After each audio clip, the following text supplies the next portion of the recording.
Olá! Eu sou o Enxadrezando. Sabendo da importância de conhecermos a história e o desenvolvimento de um enxadrista, nós do Enxadrezando estamos fazendo uma série de vídeos sobre os grandes mestres no xadrez. Portanto, se você gosta deste tipo de vídeo, deixe o teu like para nos incentivar a fazer mais e mais vídeos como esse. Além disso, caso goste de xadrez e queira aprender mais sobre a parte técnica do jogo, gostaríamos de te convidar a se inscrever em nosso canal para não perder os próximos vídeos e para acompanhar o que já temos publicado em nosso canal. E nesse vídeo nós vamos falar um pouco sobre a história e sobre a genialidade do melhor jogador de xadrez da atualidade. Magnus Carlsen é um enxadrista norueguês e é considerado um dos maiores talentos da história desse esporte. Nascido em 30 de novembro de 1990, Carlsen se destacou desde muito jovem, tornando-se campeão mundial de xadrez em 2013, aos 22 anos, e se mantendo até os dias atuais. Desde muito cedo, Carlsen já mostrava sua aptidão intelectual. Aos 2 anos de idade, ele montava quebra-cabeças de 50 peças, e brincava com peças de Lego destinadas a crianças de 10 a 14 anos de idade. Aos 5 anos, ele foi apresentado ao xadrez por meio de seu pai, Henrik Carlsen, mas o menino estava empenhado a memorizar as bandeiras e capitais de todos os países do mundo.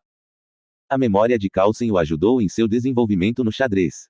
Ele repetia as jogadas que seu pai lhe ensinava, enquanto lia livros de xadrez. Ele foi treinado pelo melhor jogador norueguês da época, que o ajudou a subir o seu rating em mais de 1000 pontos. Em 2000, ele marcou 3,5 pontos, em 5 possíveis, contra os melhores jogadores de seu país, com apenas 9 anos de idade. Nesse evento, ele atingiu um rating de 2000 pontos. Sua história é marcada por uma dedicação incansável ao jogo, começando a se envolver com o xadrez aos 5 anos de idade. Carlsen rapidamente desenvolveu habilidades impressionantes, atingindo o status de grande mestre internacional aos 13 anos, se tornando o mais jovem jogador na história do xadrez a alcançar esse feito. Ao longo de sua carreira, Carlsen acumulou inúmeras conquistas notáveis. Ele venceu o Campeonato Mundial de Xadrez Clássico em 2013, 2014, 2016 e 2018, além de ter sido campeão mundial de xadrez blitz em várias ocasiões. Sua abordagem única e criativa do jogo o levou a vitórias impressionantes e a posições de domínio no ranking mundial. Muitos dizem que ele é o melhor enxadrista de todos os tempos, mas devemos considerar também alguns outros grandes mestres que marcaram a história do xadrez como Garry Kasparov, Bob Fischer, Anatoly Karpov, Mikhail Tal, Emanuel Lasker, José Raul Capablanca, Paul Morphy e muitos outros. O prodígio norueguês com 13 anos empatou com Kasparov e derrotou Anatoly Karpov num evento em 2004, se tornando o mais jovem grande mestre da história. E, em 2009, se tornou o mais jovem a ultrapassar os 2.800 de rating. Em 2012 ele se tornou campeão mundial de xadrez, mantendo o título até 2022. Em 2023, Carlsen não se sentiu motivado para defender o seu título, e a disputa ficou entre o russo Jan Nepomniachtchi e o chinês Jing Liren, em que o grande mestre chinês se sagrou campeão. Na data da realização desse vídeo, agosto de 2023, está acontecendo a Copa do Mundo FIDE, em que Magnus venceu o grande mestre indiano Praggnanandhaa de 18 anos, conquistando assim mais um título para sua imensa coleção. Carlsen continua a dominar o xadrez mundial. Sua vitória é esperada por uma legião de fãs do mundo inteiro. Seu desafio atualmente está em competir com a nova e talentosa geração que vem chegando ao mundo do xadrez. Mas, mesmo assim, seus recordes, suas performances e suas partidas vão fazer parte dos estudos das gerações futuras por vários e vários anos. Vamos acompanhar essa partida jogada em julho de 2000, quando Magnus Carlsen tinha apenas 904 de rating no campeonato norueguês contra Jostein Thorsen. Magnus abre com D4. D5. C4. D por C4, o gambito da dama aceito. Cavalo em C3. G6, abrindo para o bispo em fianchetto. E4, buscando o centro do tabuleiro. Cavalo em C6, atacando o peão. Cavalo em F3, defendendo. Bispo em G7. E D5, atacando o cavalo. Cavalo vai para E5. Cavalo por E5. Bispo por E5. Bispo por C4. Bispo por C3, cheque. Peão de B por C3. C5. As pretas atrasam o desenvolvimento de suas peças, e o rei está no centro do tabuleiro, o que lhe trará problemas futuros. Um erro muito comum nessa posição para os iniciantes no xadrez é mover a dama para A4 dando cheque. Mas perceba que esse movimento não vai trazer nenhum benefício para as peças brancas, e ainda vai ajudar as pretas a desenvolver o bispo com um tempo em cima da dama. Caso você não saiba o que são tempos no xadrez, eu vou deixar esse link nos cards. Roque. Cavalo em F6, preparando o roque. Mas Carlsen não deixa, e joga E5 atacando o cavalo. Cavalo vai para G4. Torre em E1, dando suporte para o peão em E5. Dama em C7. D6, atacando a dama e fazendo o adversário perder mais um tempo. Dama em D7. E6, atacando novamente a dama. Peão de F por E6. Dama captura em G4. E por D6. Bispo por E6, aumentando ainda mais a pressão perto do rei. Dama em E7.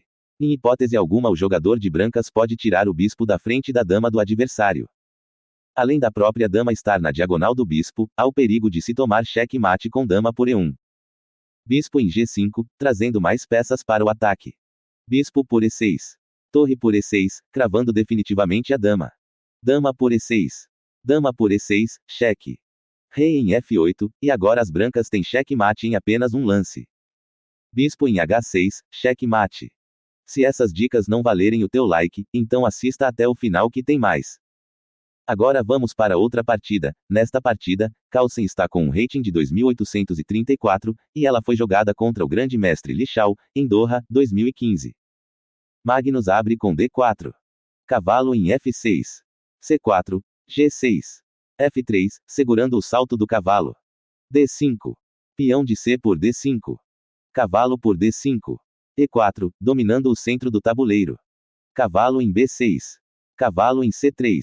Bispo em G7. Bispo em E3. Roque. Dama em D2. Cavalo em C6. Roque longo. F5. Perceba que, após o roque longo, o adversário já começa o avanço na ala do rei. E5. Cavalo em B4. Cavalo em H3. Dama em E8. Rei em B1, protegendo o peão de A2. A5. Bispo em E2, conectando as torres. C6. Torre em C1. Rei em H8. Rei em A1. Bispo em E6, ameaçando o peão em A2. Cavalo em F4, atacando o bispo. Dama em F7, aumentando a pressão em A2. H4. Bispo por A2. H5. Magnus não pode capturar o bispo com o cavalo, pois, caso isso aconteça, ele perde a partida logo depois. Rei em G8, tirando o rei da reta da torre. H por G6, protegido pelo cavalo. H por G6. G4. Bispo em B3, tentando abrir para a entrada da dama. Bispo em D1, propondo trocas. A4.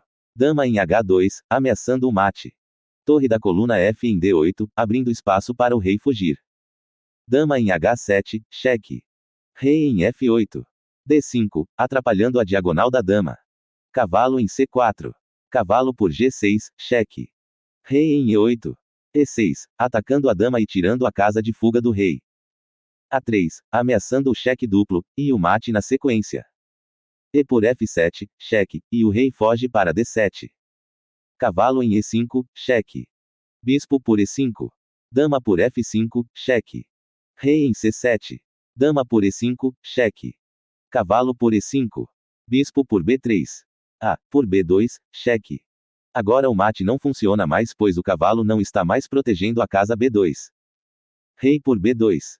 Cavalo de B em D3, cheque, as pretas vão capturar a torre na sequência. Rei em B1. Cavalo por C1.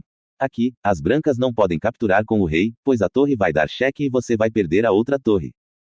Torre por C1. Rei em C8. D por C6. B por C6. F4, a vantagem das peças brancas é muito grande. Apesar de uma torre a menos, as brancas têm um peão perto da promoção, protegido pelo bispo e 2 peões passados e conectados. Então as pretas abandonam a partida. Bem, é isso.